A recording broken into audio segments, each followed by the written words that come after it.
Hello, good morning everyone. तो आज हम शुरू करने वाले हैं टॉप 10 पर्यावरण प्रश्नोत्तरी। ठीक है, तो इसमें हम आज देखेंगे पर्यावरण से संबंधित जो आपके पास इंपॉर्टेंट एग्जाम्स में क्वेश्चंस आते हैं। ठीक है, आज हम उन्हें देखने वाले हैं। पहला सवाल है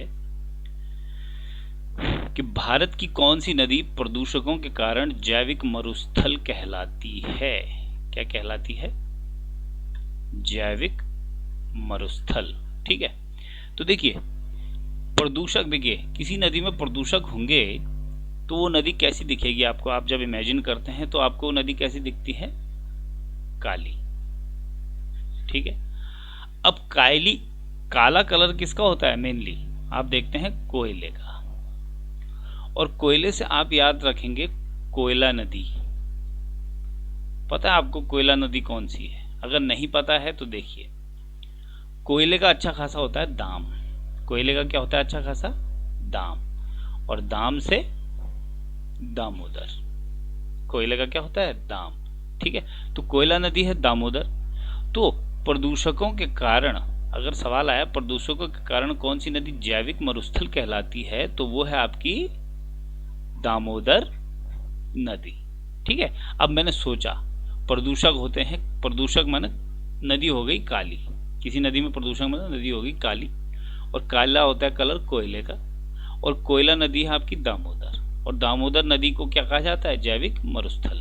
क्लियर है? ठीक है, नेक्स्ट क्वेश्चन है, किस उद्योग में संलग्न लोगों में बिस्नोसिस रोग से ग्रस्त हो जाने का जोखिम रहता है?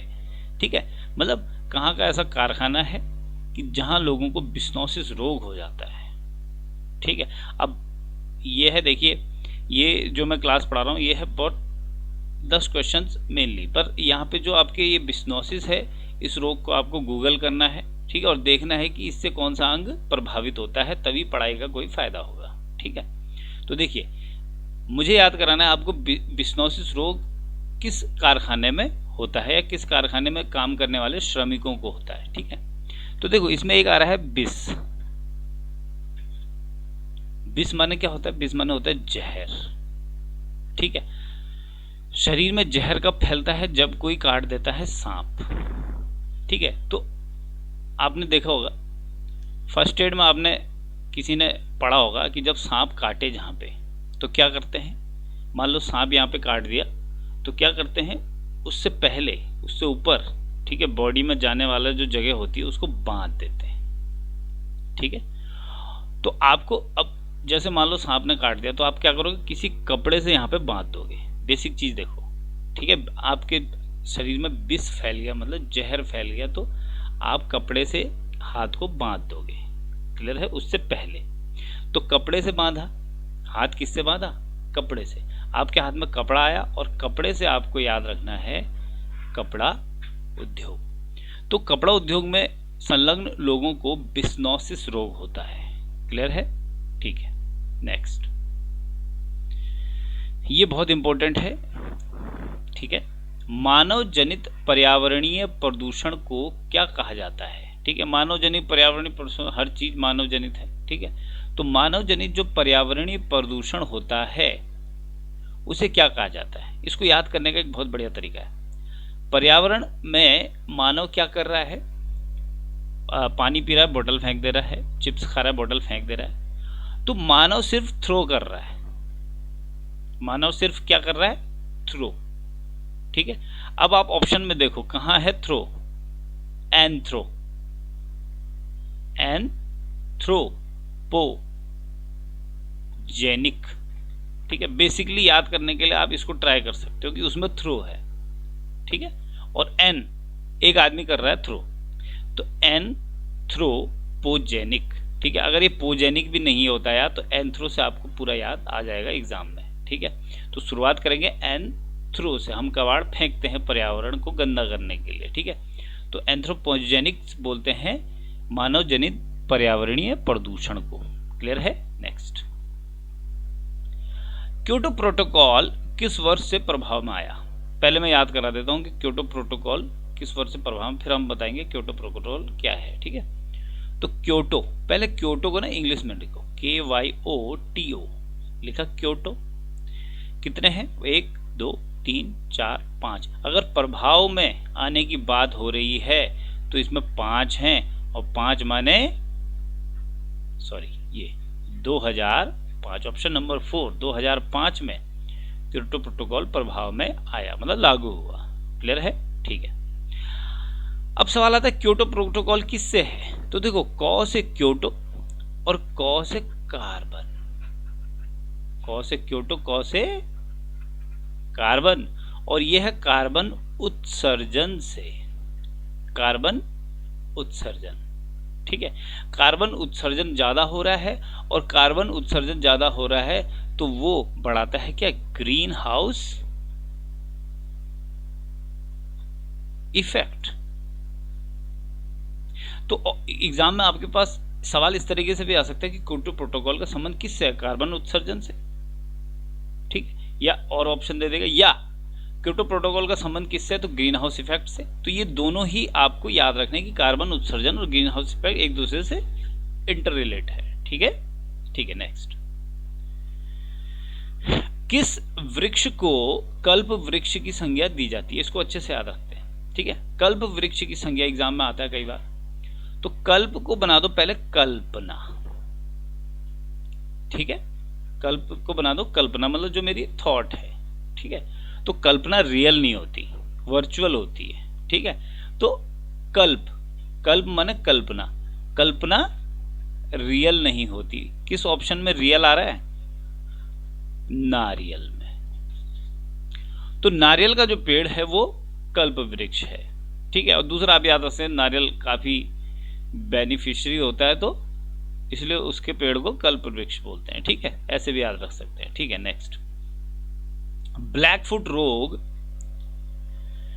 पेयजल में किसकी अधिकता से होता है? Black foot. ठीक है, अच्छा, ब्लैक फुट माने काला पैर। अच्छा, याद रखो, काला पैर हो गया किसी का, एक पैर काला हो गया, एक पैर गोरा हो गया, तो अनफिट हो गया ना। एक पैर काला हो गया, एक पैर गोरा हो गया, अनफिट हो गया। मैं आपको याद करा रहा हूं, ये मैं सोच नहीं साइंटिफिकली बता रहा हूं, ऐसा कुछ नहीं। तो काला पैर, ब्लैक फुट माने काला पैर, मतलब अनफिट हो गया। अनफिट किस में होते हैं? सरकारी जॉब में तो फिजिकली हैंडीकैप्ड भी लग जाते हैं, सब लग जाते हैं। अनफिट किस में होते हैं? मेनली आपके डिफेंस में। डिफेंस मतलब डिफेंस में आप क्या बनोगे? सैनिक।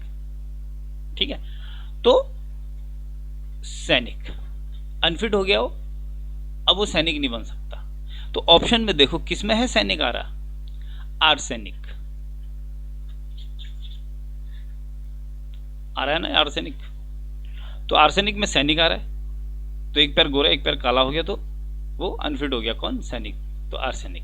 ठीक है, नेक्स्ट। ठीक है, ये जो मैं सवाल बता रहा हूं ना, एग्जाम में बहुत ज्यादा आते हैं, और तब आपको ये अगर याद नहीं होंगे तो बड़ा दुख होगा। ठीक है, ये चीज याद रखना, और इनको याद करने का यही तरीका है। कितना याद कर लोगे? क्रोमियम से कुछ और होता है, निकल से कुछ और होता है, नाइट्रेट से कुछ और होता है, इससे कुछ और होता है, कितना याद कर लोगे? बढ़िया है, आप उसके अंदर की चीज पकड़ लो, याद हो जाए। ठीक है, अब आता है इटाई टाई। अगर आप इटाई टाई को गौर से देखोगे तो इसमें आ रहा है टाई, बांधने वाली टाई होती है ना, तो इटाई में आ रहा है टाई। ठीक है, अब टाई पे कुछ गिर गया। क्या गिर गया? हम खा रहे थे और वो यहां से टाई पे गिर गया। क्या खा रहे थे हम? चॉकलेट। चॉकलेट खा रहे थे और चॉकलेट यूं पिघल के गिर गई टाई पे। ठीक है, तो चॉकलेट कौन सी है? डेयरी मिल्क है, पर्क है, ये 5 स्टार है? नहीं, चॉकलेट है कैडबरी। कौन सी? कैडबरी। ठीक है, तो कैडबरी की चॉकलेट है। ठीक है, और कैड आया ना, कैड ढूंढो, कैड कहां है? ये कैडमियम। कैडबरी की चॉकलेट थी तो कैडमियम। ठीक है, तो कैडमियम से होता है इटाई, इटाई रोग, टाई में गिर गई चॉकलेट, चॉकलेट थी कैडबरी की, कैड से आया कैडमियम। क्लियर है? ठीक है, नेक्स्ट, ये बहुत इंपॉर्टेंट है, न्यूमोकोनियोसिस। न्यूमोकोनियोसिस किस उद्योग में काम करने वाले श्रमिकों को हो जाता है? ठीक है। तो न्यूमोको, इसमें न्यू आ रहा है ना कुछ, इसका मतलब ये एक ऐसी चीज है जो नई होती है तो उसकी प्रॉपर्टी कुछ और होती है, और पुरानी होती है तो उसकी प्रॉपर्टी कुछ और होती है। तो देखो, जब नया होता है क्या, कोयला, तो उसकी कॉस्ट होती है कम, और जैसे जैसे कोयला पुराना होता जाता है, और जो सबसे पुराना कोयला होता है वो तो हीरा भी बन जाता है, तो उसकी कॉस्ट ज्यादा होती है। ठीक है। तो न्यू और ओल्ड का जो फर्क पड़ता है वो किस में पड़ता है, कोयले में। तो जो कोयला उद्योग है, ठीक है, उसमें काम करने वाले जो श्रमिक होते हैं उनको न्यूमोकोनियोसिस हो जाता है।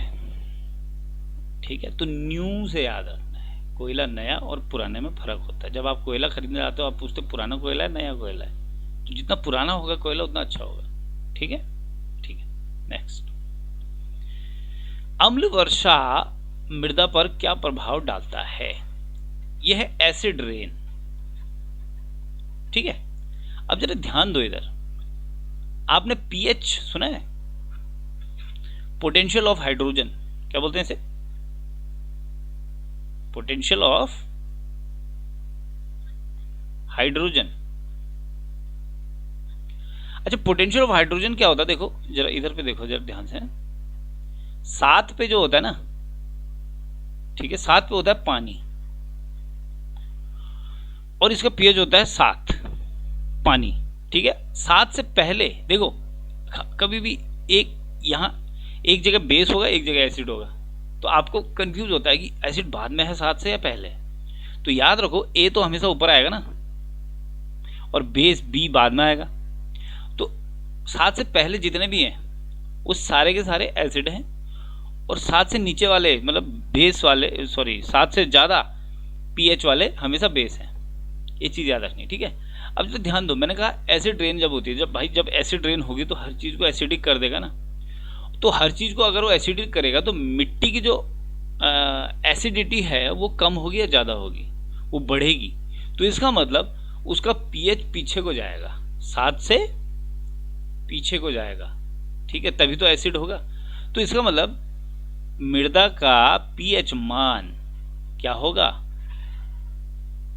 कम होगा, 7 से कम। क्लियर है। पीएच मान मृदा का कम होगा, जब एसिड बढ़ेगा तो कम होगा, और जब पीएच मान बढ़ेगा तो बेसिक हो जाएगा।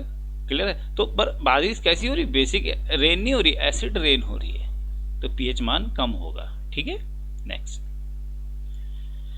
एक बहुत इंपॉर्टेंट आता है मॉन्ट्रियल प्रोटोकॉल। मॉन्ट्रियल प्रोटोकॉल पर्यावरणीय समस्या किससे संबंधित, एक तो मैंने इसी का भाई बताया आपको, क्योटो प्रोटोकॉल, तो ये दूसरा आता है मॉन्ट्रियल प्रोटोकॉल। ठीक है। अच्छा, मॉन्ट्रियल प्रोटोकॉल को याद करने के लिए आपने एक नाम ढूंढना है, इसमें है मोंटी।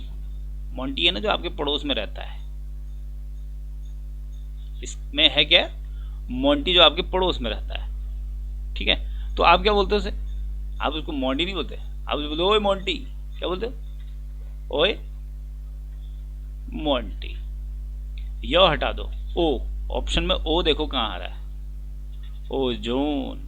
तो ओजोन परत क्षरण, ओजोन परत क्षरण से संबंधित है आपका मॉन्ट्रियल प्रोटोकॉल। आप उसे बोलो ओ मोंटी, ओ मोंटी, ओजोन। क्लियर है। तो ओजोन परत का जो क्षरण है उससे संबंधित है आपका मॉन्ट्रियल प्रोटोकॉल। देखिए, एक चीज समझ जाइए, आपको नॉलेज कितना भी हो, डिपेंड करता है कि आपको एग्जाम में आता है या एग्जाम में नहीं आता।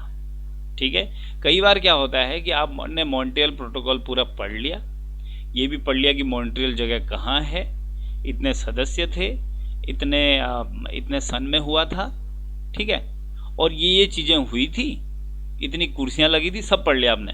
ठीक है। मगर आपको मेन चीज याद नहीं हुई कि मॉन्ट्रियल प्रोटोकॉल संबंधित किससे है। ठीक है। ये सबके साथ होता होगा। ठीक है। तो इसका सबसे बढ़िया तरीका है कि आप कोडिफाई कर लीजिए उसको। ठीक है। मैं ये नहीं कहता कि आप सिर्फ मेरी कोडिंग से कोडिफाई करिए, आप खुद से कोडिंग कर सकते हैं। ठीक है, जैसा आपको सही लगता है, मगर कोडिंग सीखनी भी पड़ेगी। ठीक है। तो आप जितने भी सवाल पढ़ें उसको कोडिफाई करके याद जरूर करें, ताकि एग्जाम में आपको आए। पढ़ तो लेते हैं मगर एग्ज़ाम में नहीं कर पाते। इसका कारण यही है कि पढ़ तो पूरा एक मॉन्ट्रियल प्रोटोकॉल लिख के आपने 4 पेज भर दिए, मगर पता नहीं है कि मॉन्ट्रियल प्रोटोकॉल है क्या। ठीक है, तो कोडिंग से पढ़ेंगे तो ज़्यादा सरल रहेगा। ठीक है, तो आपको मैंने इम्पोर्टेंट 10 क्वेश्चन करा दिए इन्वायरमेंट से संबंधित। ठीक है, कोई डाउट हो तो पूछें, और कल से हम थोड़ा सा सवाल बढ़ाएंगे और 20-20 सवाल लेंगे। ठीक, चलिए, थैंक यू वेरी मच।